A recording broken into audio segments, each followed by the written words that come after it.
Vamos continuar estudando as bacias hidrográficas. Hoje estudaremos a declividade e o tempo de concentração. A declividade é um parâmetro importante para os estudos relacionados à bacia hidrográfica, já que ela está diretamente associada ao tempo de duração do escoamento superficial e de concentração da precipitação nos leitos dos cursos d'água. Quanto maior a declividade, maior vai ser a velocidade de escoamento superficial, em consequência, maior vai ser a vazão e menor será o tempo de concentração, o que pode originar picos de enchentes. A magnitude desses picos de enchente e infiltração de água vai depender da declividade média, associada à cobertura vegetal, tipo de solo e tipo de uso da terra. Declividade do curso d'água. Do alvéolo? Sim, já que o alvéolo significa leito do rio. A declividade é o grau de inclinação que o curso d'água tem em relação a um eixo horizontal. Importante ter em mente que quanto maior a declividade, maior vai ser a velocidade de escoamento, maior vai ser a vazão de escoamento, e, em consequência, menor o tempo de concentração. Aqui nós vamos abordar alguns tópicos que nos permitem calcular esses parâmetros importantes para os nossos estudos, como a declividade e o tempo de concentração.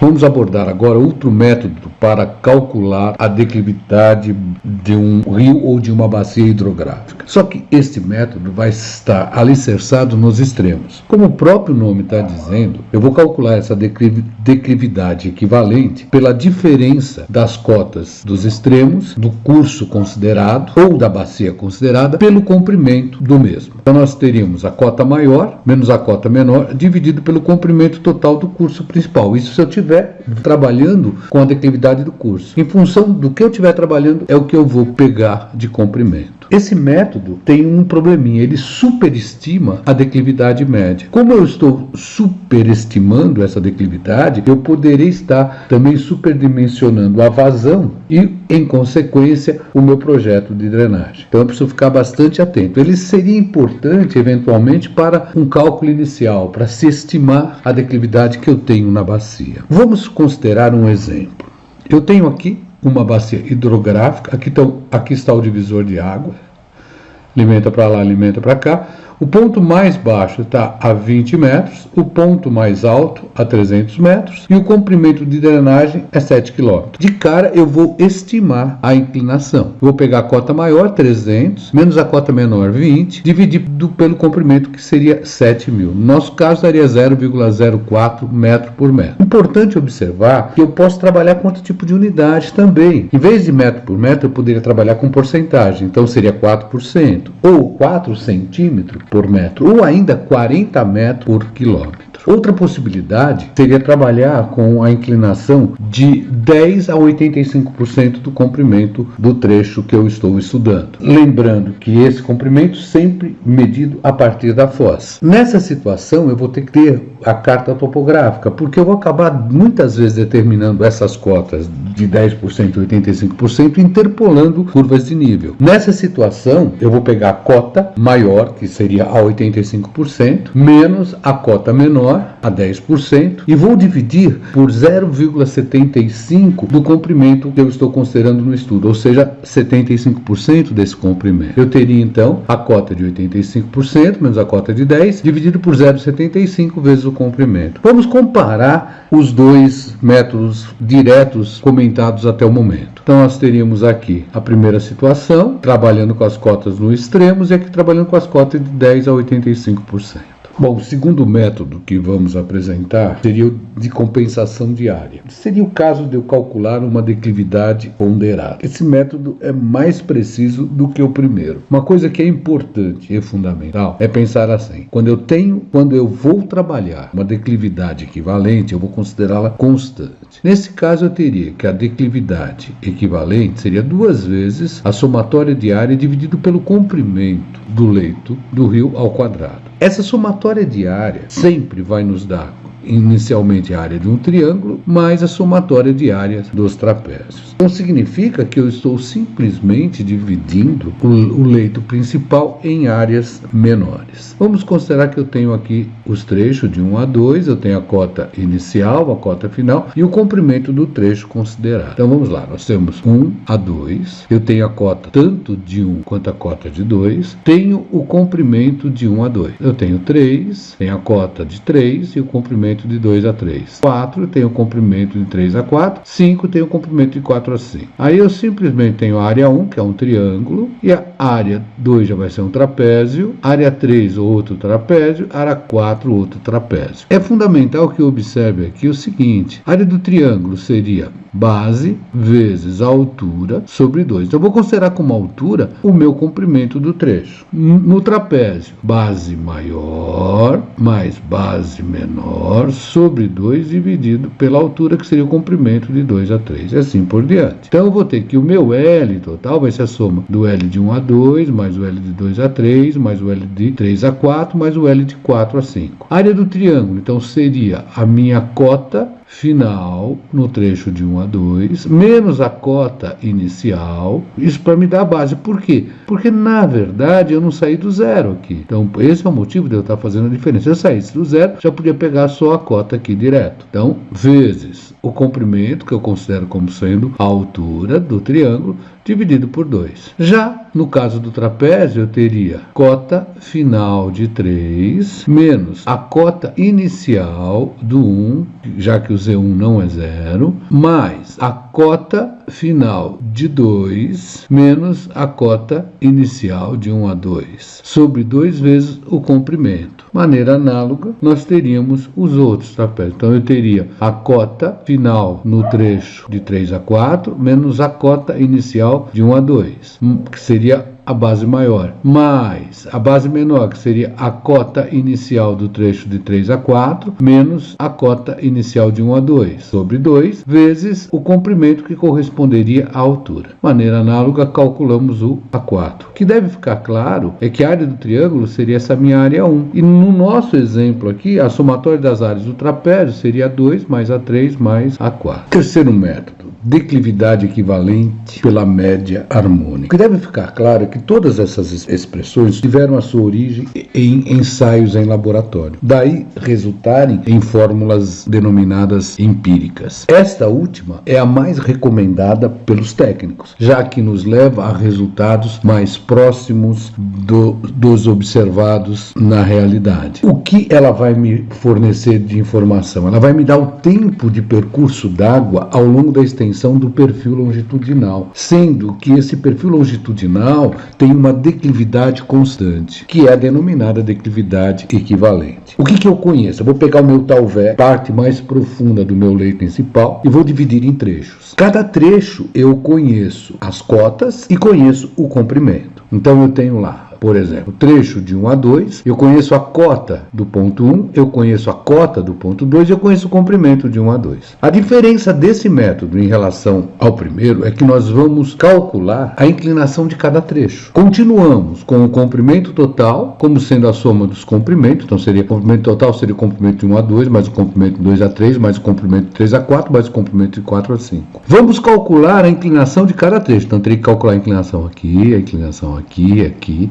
E lembro que essa inclinação, na verdade, é numericamente igual à tangente do ângulo formado. Então aqui, no caso, eu teria esse ângulo formado como sendo a tangente, o cateto oposto, sobre o cateto adjacente. Então, o que seria o cateto oposto, por exemplo, se eu considerasse esse trecho 3? Seria a minha cota final de 3 a 4, menos a cota inicial de 3 a 4, que vai me dar o meu ΔH. E aqui eu teria o ângulo. A tangente do ângulo seria a diferença de cotas, ou seja, esse ΔH, sobre o cateto adjacente, que seria o comprimento de 3 a 4. É isso que eu coloquei. A inclinação de cada trecho seria o ΔH do trecho dividido pelo comprimento do trecho. Isso aí é numericamente igual à tangente. A partir daí, nós vamos aplicar que a declividade equivalente seria a relação do comprimento total mais a somatória dos LIs raiz quadradas do I. O que seria o L? Comprimento total do tal VEC. E I seria a declividade no trecho considerado, que nós acabamos de mencionar que seria a tangente de alfa. E o LI seria o comprimento do trecho considerado. Tudo isso ao quadrado. Vamos pegar agora alguns exemplos para entender como é que eu acho essa inclinação do trecho. Então aqui eu formei o ângulo alfa. E como eu disse, a tangente de alfa, que seria a inclinação desse trecho, seria o cateto oposto. Nesse caso, o Z final no trecho de 1 a 2, menos o Z inicial no trecho de 1 a 2, já que ele não é zero, dividido pelo cateto adjacente, que seria o comprimento de 1 a 2. Agora, vamos ver no trecho 2. Nós teríamos que a tangente de alfa 2 seria a cota final no trecho 2 a 3, menos a cota inicial do trecho 2 a 3, que seria o ΔH, que eu tenho aqui, cateto oposto, sobre o cateto adjacente, que seria o comprimento de 2 a 3. De maneira análoga, nós achamos a inclinação do trecho de 3 a 4, está aqui, cota final de 3 a 4, menos cota inicial, que vai dar o cateto oposto, dividido pelo comprimento de 3 a 4. E a inclinação no trecho de 4 a 5, de maneira análoga. Cota final do trecho 4 a 5, menos cota inicial do trecho 4 a 5, que vai me dar o ΔH aqui, dividido pelo cateto adjacente, que seria o comprimento de 4 a 5. Tendo todas essas informações, aplico a fórmula e vou tirar a declividade equivalente. Vamos reforçar a história da unidade da declividade. De princípio, eu poderia até afirmar que a unidade da declividade seria adimensional, porque eu tenho comprimento dividido por comprimento. Porém, é comum eu trabalhar em metro por metro. E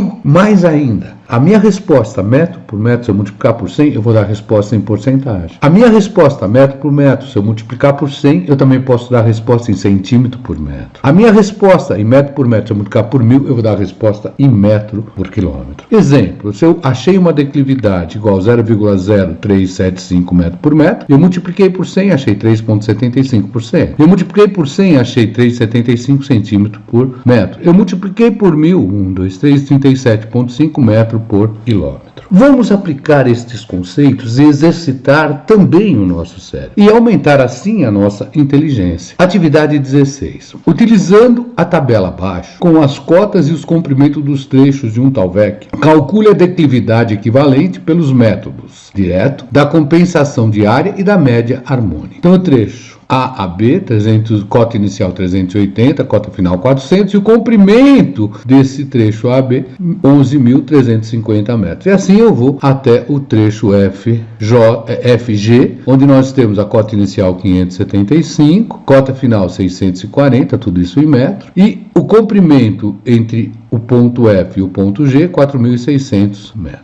Vamos aprender fazendo. Bom, vamos partir para o método direto. Método direto, o que eu preciso? Eu preciso conhecer a cota maior, a cota menor e o comprimento total do curso d'água. Lembrando que esse método vai acabar superestimando a minha declividade, em consequência, vai acabar me superestimando também o pico de enchente. Cota maior, pela própria tabela, obtemos 640. Cota menor, 380. Comprimento, eu vou somar todos os comprimentos dos trechos para me dar 41.600 metros. A partir daí eu vou ter que a declividade equivalente será 640, que é a cota maior, menos 380, que é a cota menor, dividido por 41.600, que é o comprimento total do leito considerado. E vai nos dar uma declividade igual a 0,00625 metro por metro. Ora, se eu multiplicar isso daqui por 100, eu vou ter em porcentagem 0,625% ou 0,625 centímetros por metro. Se eu multiplicar isso aqui por 1000, 1, 2, 3, 6,25 metro por quilômetro. Agora vamos partir para a área equivalente ou compensação de área. Lembrando que eu tenho a minha figura aqui representada e obtida pelo Excel. 0 é o início do comprimento, 11.350 é o comprimento nesse trecho. O comprimento desse trecho vai de 11.350 a 20.250, ou seja, 8.900.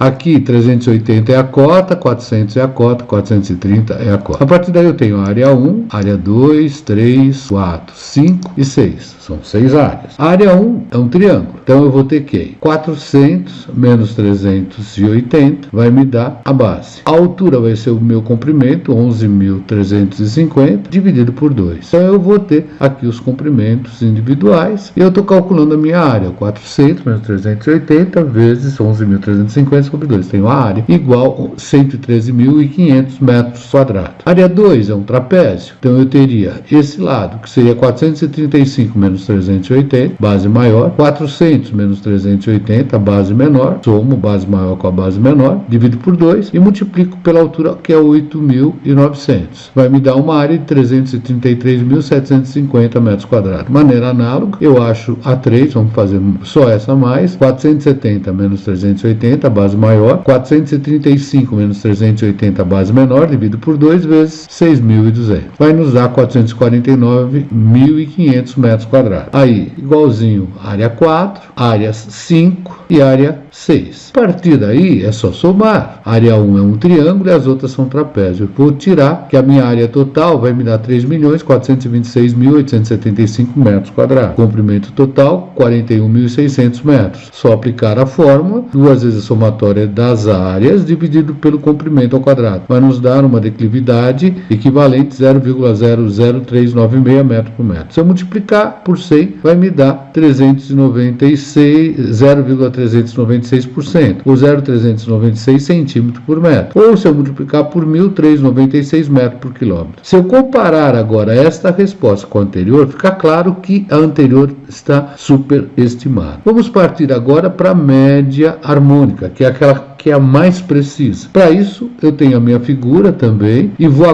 calcular a inclinação em cada trecho. Lembrando que a inclinação do trecho é numericamente igual à tangente do ângulo alfa. Aqui nós temos os comprimentos. Então, vamos mostrar o cálculo da inclinação do trecho 1. Eu teria 400 menos 380, que vai me dar o cateto oposto, dividido pelo cateto adjacente, que é 11.350. Achei a minha inclinação. Vamos fazer mais um. 435 menos 400 vai me dar o cateto oposto, dividido pelo cateto adjacente, 8.900. Achei a inclinação do trecho 2. Vamos mais uma. Trecho 3. Eu teria quanto? 470 menos 435 vai me dar o cateto oposto. Cateto adjacente, 6.200. E assim por diante, achei a inclinação 4. Achei a inclinação 5, a 6. Vamos mostrar 6. Olha, a 6 seria 640 menos 575, vai me dar o cateto oposto, dividido pelo cateto adjacente, que é 4.600. Dessa maneira, eu tenho também o comprimento total, que é a soma dos comprimentos de cada trecho. Aí eu vou aplicar a fórmula. Comprimento total dividido pelo comprimento do trecho, raiz quadrada da inclinação do trecho. Tudo isso elevado ao quadrado. Vou obter uma inclinação equivalente de 0,00423 metros por metro. Ou, multipliquei por 100, 0,423%, ou 0,423 centímetros por metro, ou multipliquei por 1.000, 4,23 metros por quilômetro. Vamos reforçar que quanto maior a declividade, maior a velocidade de escoamento e menor é o tempo de concentração. O efeito da diminuição do tempo de concentração implica no aumento da vazão de pico. E se eu tenho uma vazão de pico, a minha probabilidade de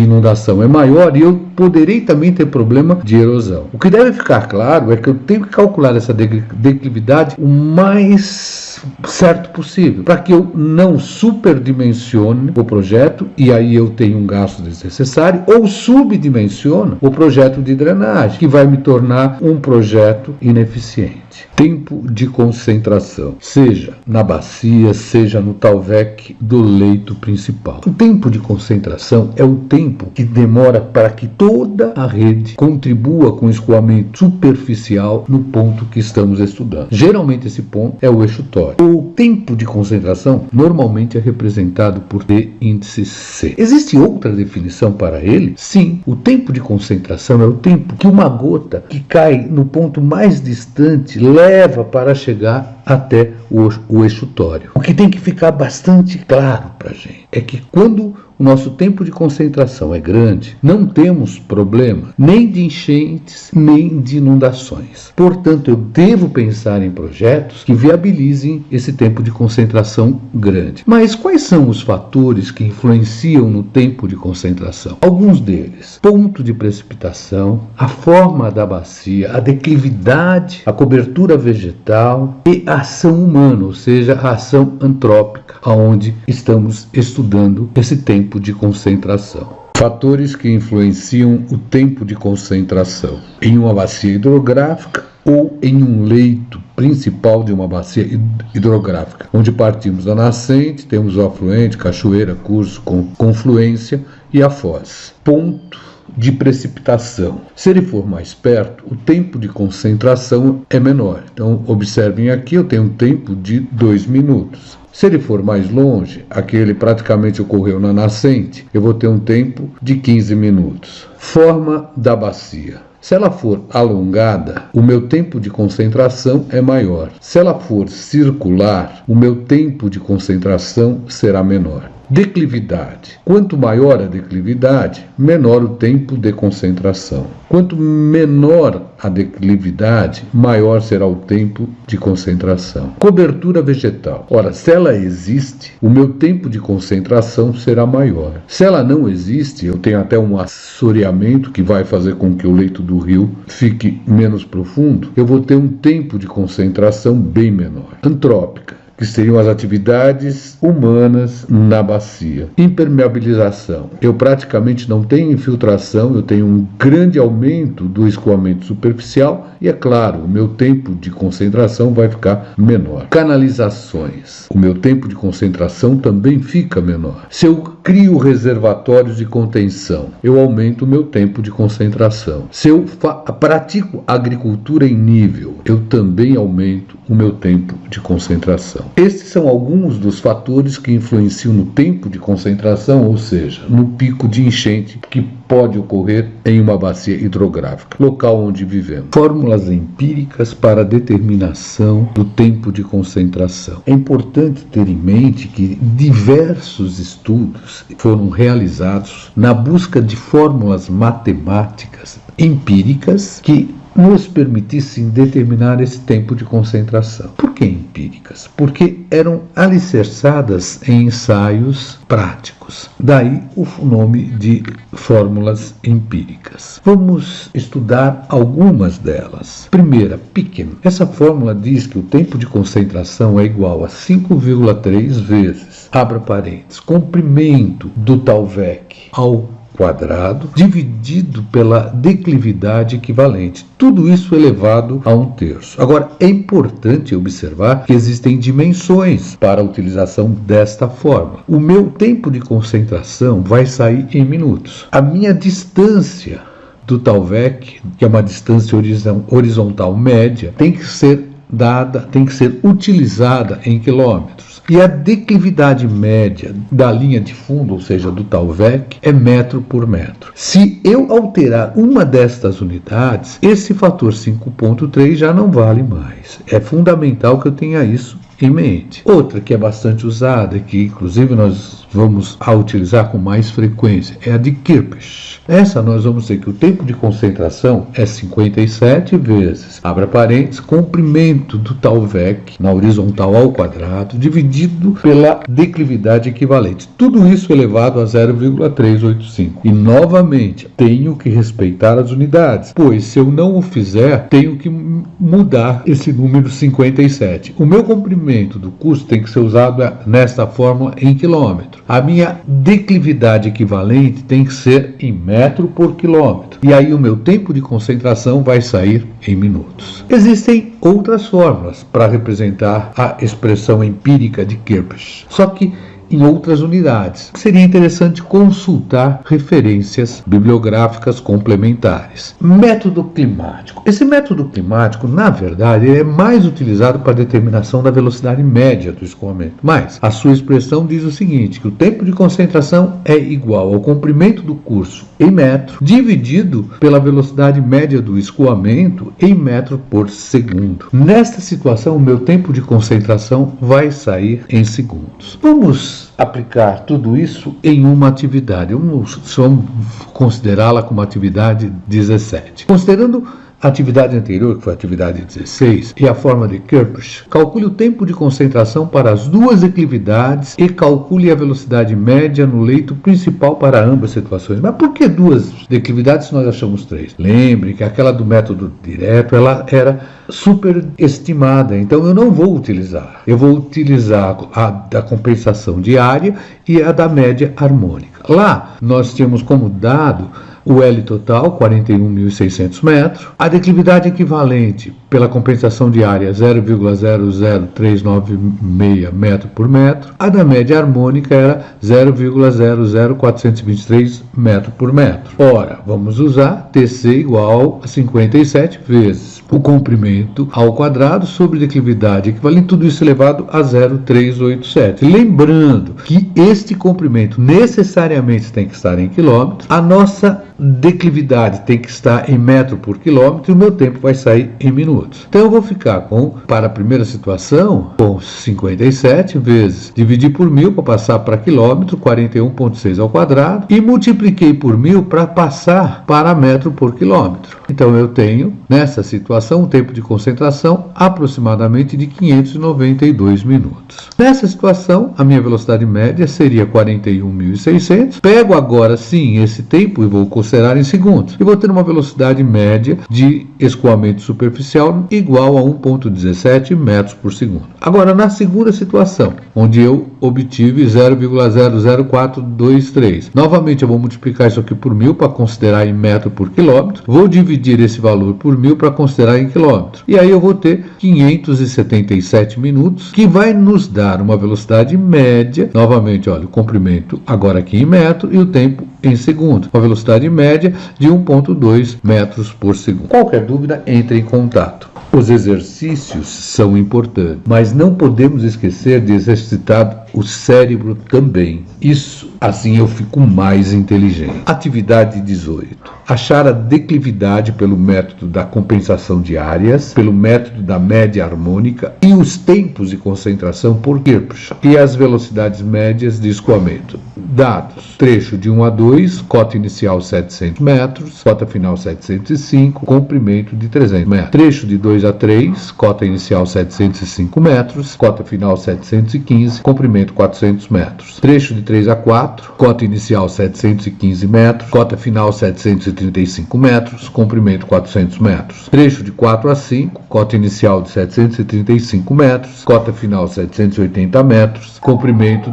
300 metros. Quer evitar situações como estas? Adquira conhecimento e, além de fazer a sua parte, facilite a conscientização de todos. Agora, se você quiser calcular o tempo de concentração, lembrando que quanto maior o tempo de concentração, menor a probabilidade de ocorrer situações como estas, acompanhe o curso de Hidrologia Básica. Ele é gratuito e está no meu canal no YouTube. Veja, endereço aqui embaixo, Alemão McFlu Resolve, www.youtube.com/c/Alemão McFlu Resolve, tudo junto. Qualquer dúvida, entre em contato com raimundo.ignacio@escoladavida.eng.br.